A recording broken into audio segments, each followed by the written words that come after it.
5000 વર્ષ જૂની સંસ્કૃતિનું જે દર્શન કરાવે છે, ત્યાં મુલાકાતીઓ જાય છે, લાખો મુલાકાતીઓ દર વર્ષે જાય છે, એ સ્થળનું દર્શન કરાવે છે, સમજૂતી આપે છે, એવા લોકો સાથે વાત કરવી છે કે જે સાચા અર્થમાં ઇતિહાસ સમજાવે છે, આપણી સંસ્કૃતિ સમજાવે છે અને લોકોને જાણકારી આપે છે કે આપણી સંસ્કૃતિ કેવી હતી, આપણા શહેરો કેવા હતા 5000 વર્ષ પહેલાના. વાત કરવી છે આપણે ધોળાવીરાની. ધોળાવીરામાં રોજ ત્યાં પ્રવાસીઓ જાય છે અને એમને જે સમજૂતી ત્યાં જે ધોળાવીરામાં ગયા પછી આ શું છે એ લોકોને ખબર ન પડે તો સમજાવે કોણ? ત્યાં સમજાવનારા જે ગાઈડ હતા, એક ગાઈડ વર્ષોથી કામ કરતા હતા ત્યાં. એ જે લોકોને સમજાવતા હતા એમને રાતોરાત છૂટા કરી દેવાયા. એમની પાસે કામ હતું, લઈ લેવામાં આવ્યું. અને એ બધી આપણે વાત કરવી છે. વાત એટલા માટે કરવી છે કે આપણે જાણીએ છીએ લગભગ 35 જેટલા ત્યાં ગાઈડ હતા અને સરકારના એક પરિપત્રથી આ ધોળાવીરાના તમામ ગાઈડને બેરોજગાર બનાવી રહ્યા છે. ધોળાવીરા વર્લ્ડ હેરિટેજ સાઇટ છે, હમણાં જ આપણે એનું બિરુદ મળ્યું છે અને વિશ્વભરના પ્રવાસીઓ ત્યાં આવે છે અને આ પ્રવાસીઓ રોજના લગભગ 5000ની આસપાસ આવે છે. એમને એ મુલાકાતીઓને આ બધું જ જ્ઞાન આપવામાં આવતું હતું, પરંતુ હવે આ બધા જે ગાઈડ હતા એને બેરોજગાર બનાવી દેવા છે, છૂટા કરી દેવાય છે. તો એ પૈકીના આપણે વાત કરીશું કે ખરેખર વાસ્તવમાં કેવી પરિસ્થિતિ છે અને શા માટે આ બધું ત્યાં થઈ રહ્યું છે, એ બધી વાત આપણે કરીશું. ચમનભાઈ મકવાણા, તમારું સ્વાગત છે તો ગુજરાત રિપોર્ટમાં. નમસ્કાર સાહેબ. નમસ્કાર.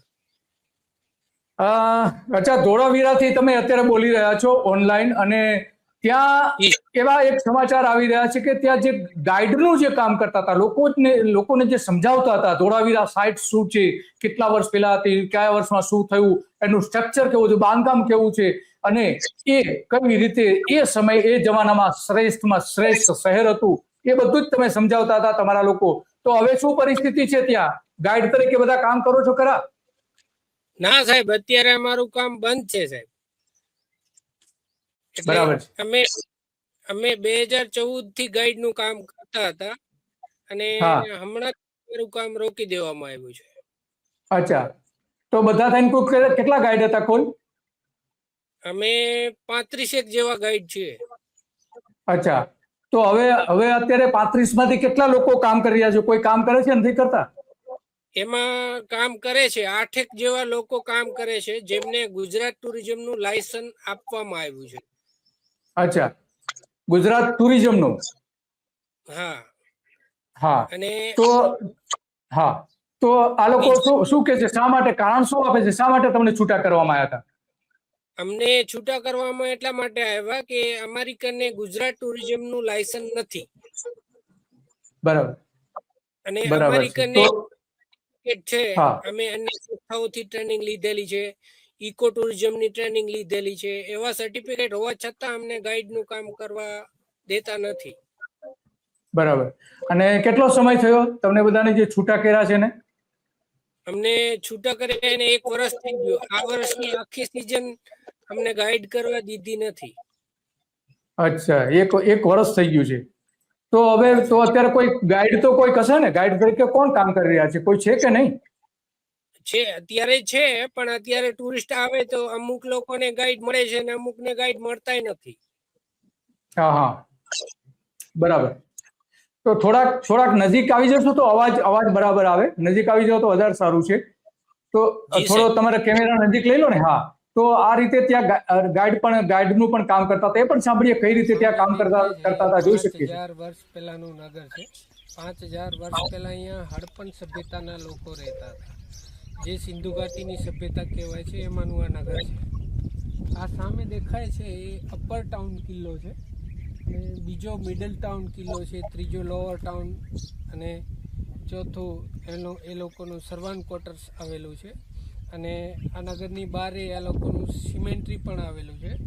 અને આ નગરથી 3 કિલોમીટર દૂર નોર્થ સાઈડમાં એક સિમેન્ટ્રી પણ આવેલું છે. અને આ સામે દેખાય છે રિઝર્વેર છે. આવા 16 થી 17 રિઝર્વેર બનેલા છે. અને અહીંયા હડપન લોકોએ રેન વોટર હાર્વેસ્ટિંગ કરેલું છે, વરસાદનું પાણી ભર્યું છે. તો આ અહીંયા 2 નદીઓ ઉપર હડપન લોકોએ વરસાદી નાલા જે છે એમાં ડેમ બનાવેલા છે, વરસાદનું પાણી ભરેલું છે અને એ ડેમ ભરાય પછી ઓવરફ્લો થાય અને રિઝર્વરમાં પાણી આવે. આવી રીતે રેન વોટર હાર્વેસ્ટિંગ પણ અહીંયા કરેલું છે. તો હા, આપણે જોઈ શકીએ છીએ કે આ રીતે ત્યાં ગાઈડ તરીકે બધા કામ કરતા હતા. આજે લોકોને એકદમ સરળ ભાષામાં સમજાવતા હતા, પરંતુ હવે એમની પાસે કામ નથી રહ્યું. તો અત્યારે આ ગાઈડ લોકો જે હતા શું કામ કરી રહ્યા છે અત્યારે? સાહેબ, અત્યારે તો અમારા ગામમાં કોઈ એવી મજૂરી હાલતી નથી જે ગાઈડને કામ મળી રહે એવી. તો બધા શું કરે છે? કંઈક રોજગારી તો કરતા હશે ને? શું કામ કરે છે? બીજું કંઈક કામ તો શોધવું પડ્યું હશે ને? અમુક લોકોને જે ખેતી છે, ખેતીમાં અત્યારે જીરું આવેલું છે લોકોએ, તો એમાં અમે ગાડી ઉપર જઈએ. બરાબર. તો આ જે 35 લોકો હતા એ ત્યાં ધોળાવીરાના જ હતા બધા?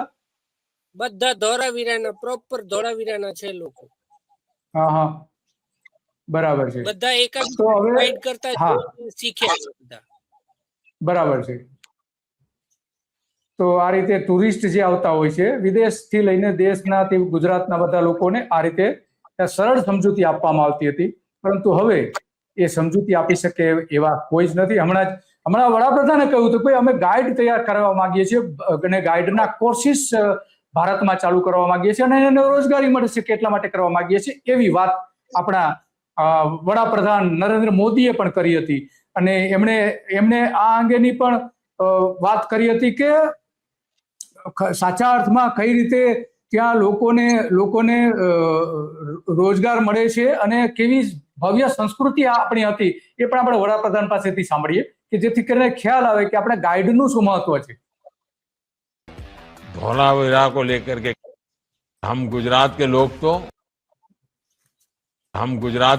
तो धौलावीरा को लेकर के कितना गर्व करते हैं, लोथल को लेकर के कितना गौरव करते हैं.